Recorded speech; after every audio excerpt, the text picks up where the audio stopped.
Bismillahirrahmanirrahim. Assalamualaikum warahmatullahi wabarakatuh. Pimpinan Komisi 9 yang saya hormati, kawan-kawan Komisi 9 yang saya hormati, mitra kerja yang hadir pada hari ini, seluruhnya yang saya hormati yang tidak bisa saya sebutkan satu persatu. Yang pertama, tentu saya memberikan apresiasi kepada BPJS Tenaga Kerja yang sigap melaksanakan fungsi dan tugasnya. Besok kami juga akan langsung turun ke lapangan melihat proses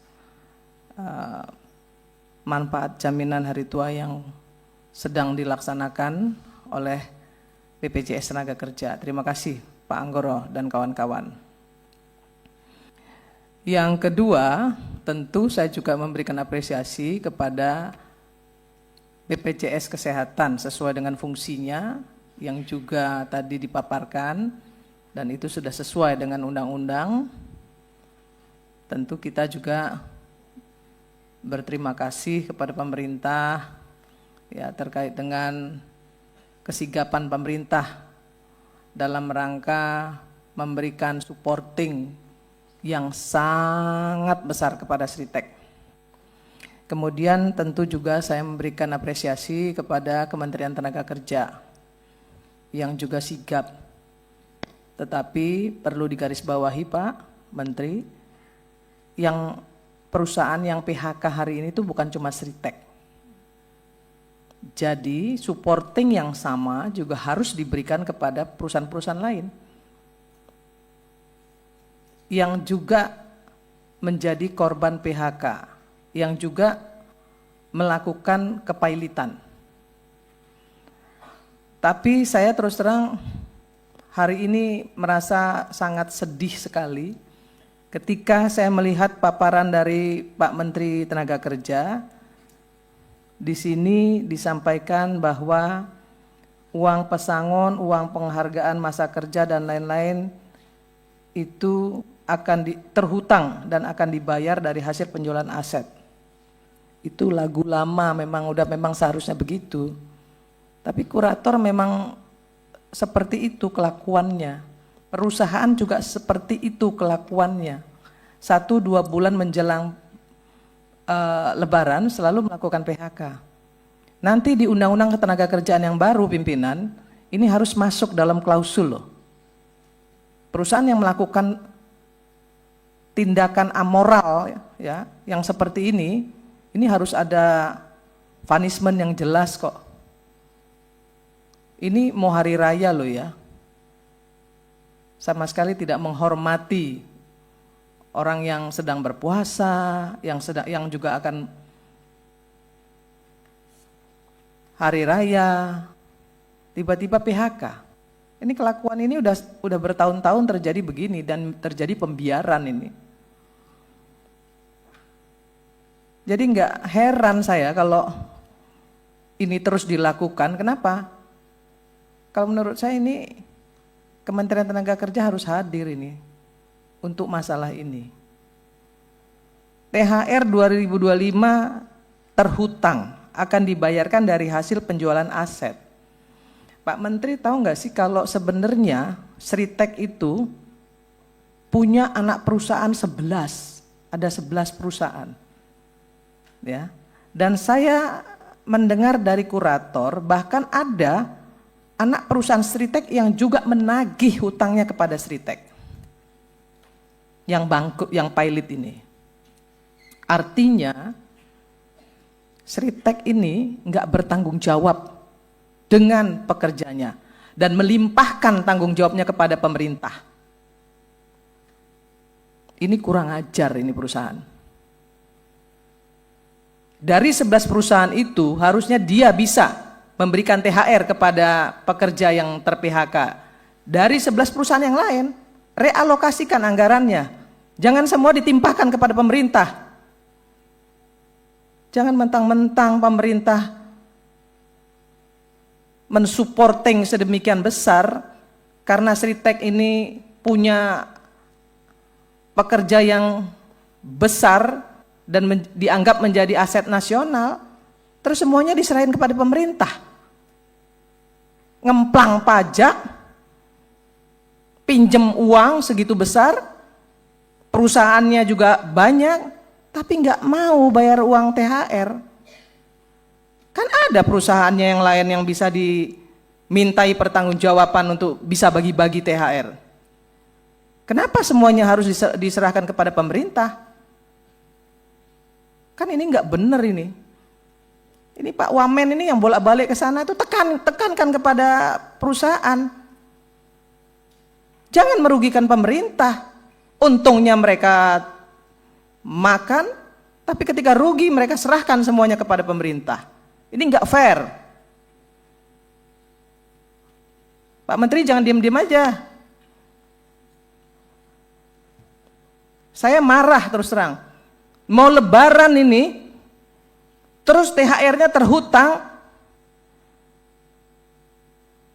Di mana empati pemilik Sritek yang punya 11 perusahaan itu, yang foto-foto dengan pekerjanya seolah-olah punya hubungan yang begitu dekat, tapi mana tanggung jawabnya, mana empatinya? Ini mau lebaran loh, mau hari raya loh. Semua diserahkan kepada pemerintah. BPJS Tenaga Kerja, saya telepon, tanya sama Pak Anggoro. BPJS Kesehatan, saya telepon, beresin. Semuanya bekerja dengan sangat baik. BPJS Kesehatan sangat baik. BPJS Tenaga Kerja apalagi? Saya telepon langsung kok Pak Anggoro, tanya beliau nih. Pak Anggoro jangan sampai pekerja Sritek itu tidak dipertanggungjawabkan apa yang menjadi bagian mereka yang ada di BPJS Tenaga Kerja. Dan itu sudah dilaksanakan. Kok Sriteknya enak-enakan, ongkang-ongkang? 11 loh perusahaannya, bahkan saya baca nih ya, kurator menyatakan bahwa ada anak perusahaan Sritek yang ikut nagih ke Sritek. Artinya kan mereka masih punya uang. Kalau nunggu kurator sampai kapan?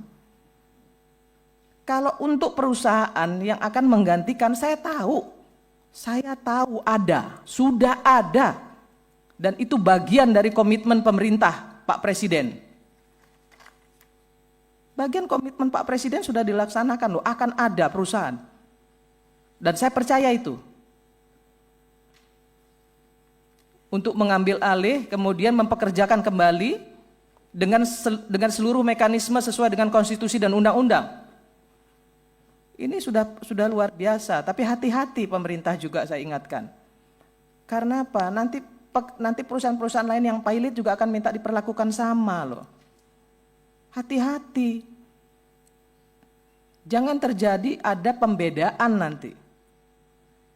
Dan pemerintah, Seku Menteri Tenaga Kerja juga harus hati-hati juga. Kenapa maraknya PHK perusahaan-perusahaan kita yang pilot ini kenapa? Tolong diinvestigasi. Diinvestigasi, kemudian cari jalan keluarnya. Apa sebenarnya akar permasalahannya? Kan seperti itu. Ini Menteri Tenaga Kerja pontang-panting ini, saya tahu.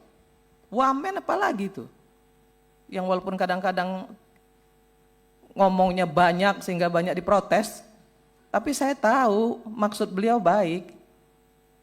Saya tahu maksud beliau baik, tapi saya tetap omelin dia karena dia adik saya.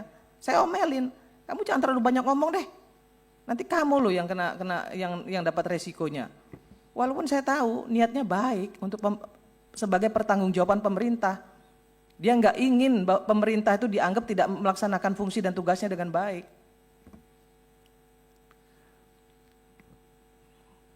Tapi sekali lagi di ruangan ini saya bilang nih Pak Pimpinan, Sritek itu 11 loh anak perusahaannya. Ya. Jangan kemudian semuanya diserahkan kepada pemerintah untuk menyelesaikan kasus Sritek ini, mereka ongkang-ongkang. Mereka punya dana. mau berapa ya, mau berapapun rupiah yang akan diberikan oleh yang kesanggupan mereka dari realokasi anggaran dari anak-anak perusahaannya, bagi saya nggak masalah. Tapi ada dong empati, ada dong tanggung jawab mereka. Jangan semuanya diserahkan kepada pemerintah, nunggu kurator. Ya kalau nunggu kurator saya yakin pasti lebaran lewat. Secepat-cepatnya kurator. Lah saya ini mantan Ketua Umum Serikat Pekerja, tahu betul bagaimana kelakuan kurator. Jadi nggak bisa juga selalu mengandalkan kurator, nggak bisa. Ya, Bu Irma boleh dipersingkat lagi? Pak, mohon maaf Pak, saya harus ngomong seperti Silakan, ini Pak. Nggak apa-apa. Karena ini isinya daging semua nih yang saya omongin Pak. Ya, silakan. Bukan sekedar pengulangan. Saya sampaikan sekali lagi pada Pak Menteri Tenaga Kerja, panggil itu yang namanya pemilik Sritek, minta mereka untuk tanggung jawab. Tetap harus berikan THR, berapapun besarannya. Ada 11 loh anak perusahaan mereka itu ada 11. Sekali lagi saya minta itu kepada Pak Menteri Tenaga Kerja, Pak Wamen, datengin, ya jangan semuanya diserahkan kepada pemerintah. Ya kasihan pemerintah, ya banyak yang akan diselesaikan oleh pemerintah karena PHK yang terjadi begitu banyak. Saya kira itu pimpinan. Kenapa saya ngomong banyak Pak? Karena ini penting ya, ini lebaran Pak ya. Mereka mau lebaran, mereka sedang berpuasa, harus ada empati. Dan kalau bisa Pak Menteri Tenaga Kerja sampaikan kepada pemerintah, kalau ada yang bisa didiskresikan untuk bisa memberikan bansos ya dalam bentuk apapun, tolong juga itu bisa dilakukan oleh pemerintah. Terima kasih, saya tutup dengan wallahul muwaffiq ila aqwamit thoriq. Assalamualaikum warahmatullahi wabarakatuh. Baik, terima kasih Bu Irma. Kita lanjut ke Ibu Neti.